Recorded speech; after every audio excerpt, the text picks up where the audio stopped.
Bonsoir à tous. Cette défaite va nous rester à travers de la gorge. Cette défaite, on va s'en souvenir très longtemps. Surtout, ces deux défaites, ces deux derbys sous l'ère Gattuso perdus.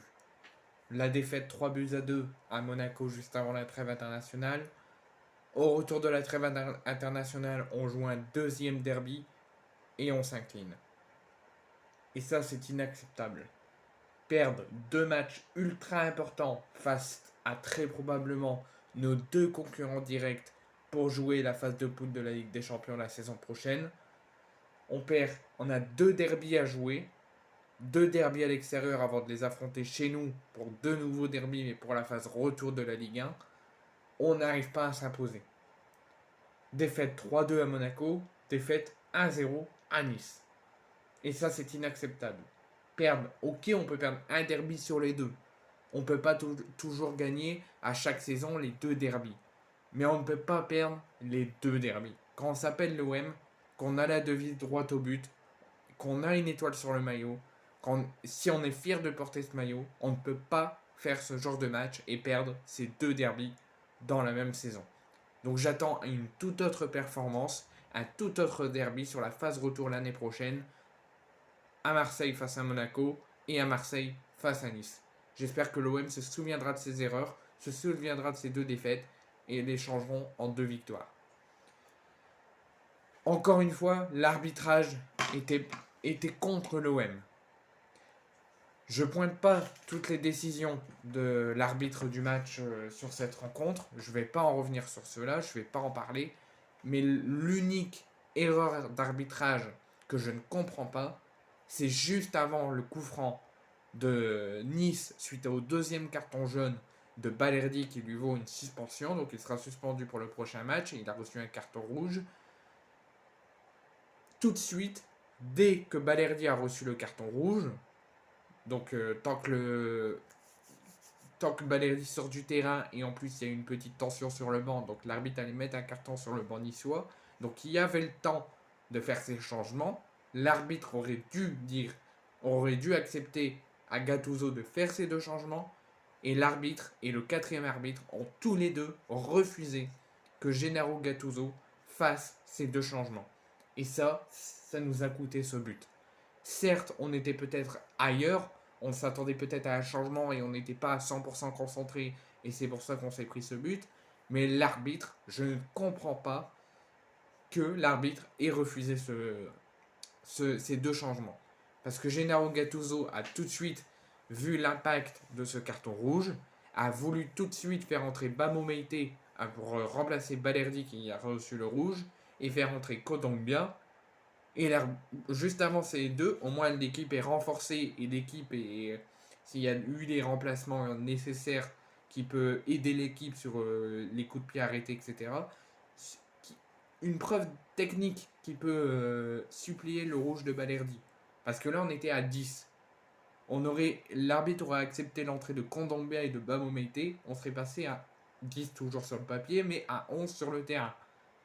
Et là, ça aurait été plus compact et plus serré. Les joueurs, ils étaient sans doute prêts à qu'il y ait des changements, n'ont pas vu que l'arbitre a refusé. Hop, il y a eu ce but de Guessant à 10 minutes de la fin. La preuve de ce que j'arrête pas de dire quand je vois un message à l'équipe, rester concentré à 100%. Laisser gérer le staff et Gennaro Gattuso auprès du monde arbitrage, auprès du trio arbitral, concernant le changement. Vous tournez votre tête, vous voyez qu'il va y avoir un changement, vous restez concentré sur la rencontre, pas sur le changement qu'il va avoir. Ça ne vous intéressera pas, ça changera un petit peu les systèmes de l'équipe, qu'il faudra s'adapter, mais vous devez être uniquement concentré sur le terrain et sur le coup franc qu'il allait avoir. Vous aurez dû laisser ceux qui s'occupent du changement de se faire.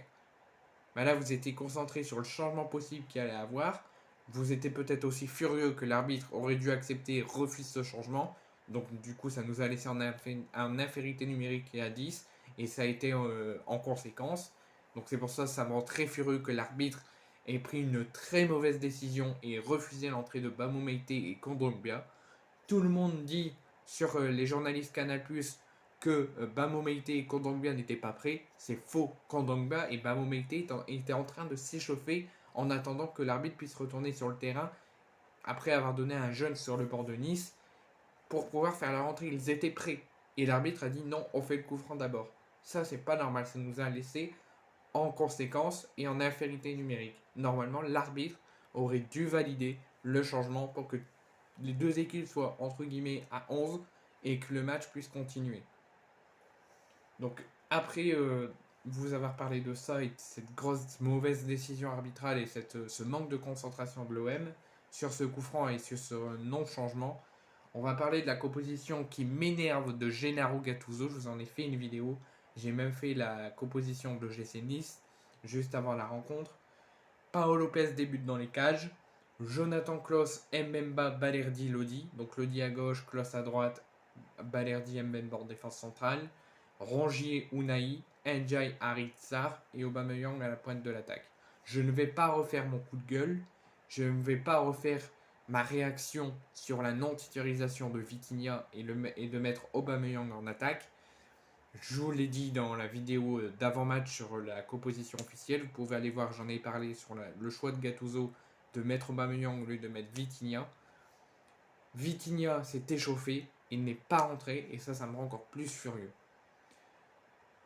Ensuite, donc on va revenir quand même sur la rencontre, malgré la mauvaise décision de l'arbitre, d'avoir refusé le changement alors qu'il aurait dû l'accepter, ce manque de concentration de l'OM sur ce coup franc, ce non-placement et surtout ce manque de concentration parce qu'il pensait qu'il allait avoir le changement et finalement il n'y en a pas, donc Nice a joué vite et l'OM était déconcentré. Donc grosse opposition sur le haut de tableau avec Nice, même si le match a pris du temps pour se démarrer et rentrer en intensité et en tension. Il fallait attendre la 65-70 pour que ça commence à rentrer en intensité et en tension. Mais à la fin, c'est l'OM qui s'incline à cause du fameux manque de réalisme et de concentration dans les deux surfaces de l'OM et tout ça en quelques minutes. Grosse intensité, grosse tension, mais pas de but. Première mi-temps sans but, mais pas sans intérêt. Parce que l'OM de Gattuso, qui a été de nouveau placé en 4-2-3-1, a supposé des problèmes à l'OGC Nice et à son compatriote Farioli, mais n'a pas pu faire payer la possession que l'OM a eu largement à leur avantage à la mi-temps.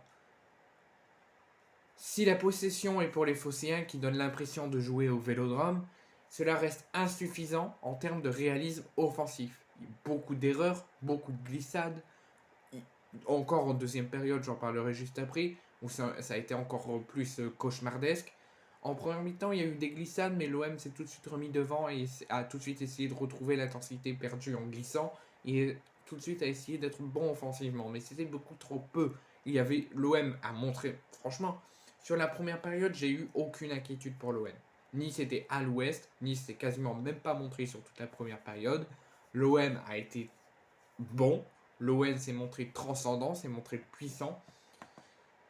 L'OM a inquiété, entre guillemets, l'OGC Nice, avec beaucoup d'intensité, beaucoup d'occasions, beaucoup d'allant offensif, mais il manquait le réalisme et la finition pour que l'OM mène devant au score à la mi-temps.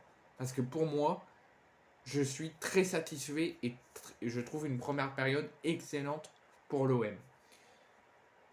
Mais en termes de réalisme offensif, en défense tout allait bien, l'OM est resté concentré, compact, très peu d'erreurs. En attaque, en termes de réalisme offensif, il y a eu de l'envie, il y a eu de l'offensivité, mais en termes de réalisme, ça a été trop peu et très insuffisant, hormis le but d'Ismail Assar refusé pour un hors-jeu sur une longue ouverture de Chancel Mbemba. Pour moi, lui par contre, il a fait un beau match également. Donc, première période, grosse intensité, beaucoup d'envie, beaucoup d'allant offensif, beaucoup de contre-attaque, mais le seul bémol, c'est le manque de finition et d'efficacité des hommes de Gennaro Gattuso. Sinon, l'OM aurait pu déjà mener 1-0 ou même plus, parce que l'OM, pour moi, a fait son match, a fait sa première période, tandis que Nice n'a absolument rien montré. Mais par contre, c'est ça qui m'a fait monter en tension et en énervement. L'OM était aux abonnés absents sur la deuxième période. Toujours l'envie d'attaquer, mais la finition ne s'est quasiment jamais montrée. L'OM a essayé d'attaquer, mais la finition, l'OM l'a très mal contrôlée, l'a très mal effectuée. Beaucoup d'erreurs, beaucoup de glissades, beaucoup de pertes de balles qui sont libres en conséquence avec ce but de Guessant. Malgré la grosse erreur arbitrage, l'OM n'a pas été concentré en deuxième période. L'OM a fait beaucoup d'erreurs, ça a donné beaucoup de contre-attaques à Nice qui n'a rien montré en première période et là a eu sa deuxième période. Une première période, une période chacune. Donc Nice se rebelle pour le deuxième acte et Marseille n'existe plus, sont un petit peu bousculés et piochent un petit peu. Beaucoup plus de déchets à la relance, beaucoup d'erreurs qui sont libres en conséquence. Et l'OM n'y arrive pas à attaquer parce qu'ils construisent mal et en plus ils font face à un bloc niçois défensif très fort. Donc dans le même temps, les pépins physiques sont en plus des relances et des erreurs et du deuxième période compliquée. Les pépins physiques continuent à l'OM. Klos a laissé sa place pour un pépin physique à la mi-temps. Paolo Lopez, vers la 60e minute, a également cédé sa place sur blessure à Ruben Blanco. Et un quart d'heure de jeu de la fin, Aubameyang a l'occasion qu'il faut, face à face, pas d'hors-jeu, et il tire sur le poteau. Vous pouvez aller revoir cette action. Vitinha aurait été à face avec Bulka, il l'aurait mis. Mais putain de merde, Gattuso ne lui fait pas confiance et je ne comprends pas quand tu vois le match d'Aubameyang. Donc, le poteau. Une vraie balle de match pour l'OM parce que quelques minutes plus tard, Balerdi prend un jaune pour échange de mots avec Guessant, se prend ensuite un rouge et dans la foulée, l'Argentin donc a fait une faute à l'entrée de la surface et rouge. Et sur le coup franc, Guessant saute plus haut que tout le monde parce que l'OM est déconcentré sur ce refus du changement. L'OM n'a pas réussi à bien se passer et s'est pris le but. Ce sont les détails qui ont joué, ce sont le manque de réalisme offensif qui a coûté à l'OM. Ça s'est joué à des détails, c'est le football de maintenant, ça se joue à des détails. L'OM n'a pas réussi à faire les mêmes envies, le même bon offensif en première période. L'OM était vraiment partout, était au sang frais. L'OM a montré beaucoup d'envie en première période et l'OM n'a pas su le conserver en deuxième période. A eu beaucoup de mal au niveau offensif de la finition et il y a eu beaucoup de manque de concentration et ça a payé parce que l'OM s'incline 1-0 à l'Alliance Riviera et perd ses 2 premiers derbys de la saison. Et c'est inadmissible. C'est catastrophique. Quand on s'appelle l'OM, on n'a pas le droit déjà de manquer de si peu de finition, de manquer beaucoup de finition, de manquer de concentration et de perdre 2 derbys dans la même saison. Donc maintenant, stop, on arrête tout, on réfléchit plus.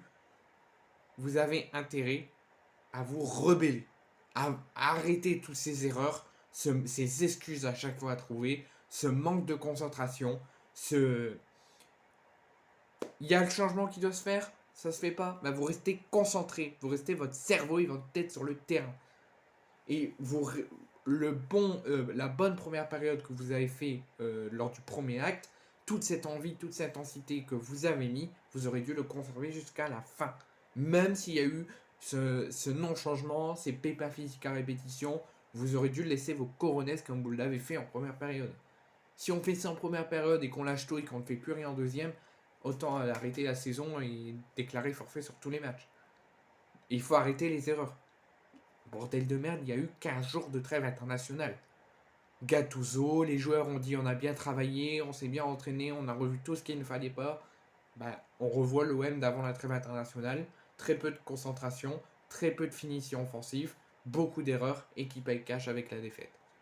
Donc maintenant, moi je suis très furieux qu'on perde 2 derbys, qu'on n'arrive pas à contrôler un match. Maintenant, on se remet à l'entraînement dès ce soir, on ne se repose pas et on veut un tout autre visage et une victoire face à l'AEK Athènes cette semaine. Et si on ne gagne pas là, ça risque de chauffer.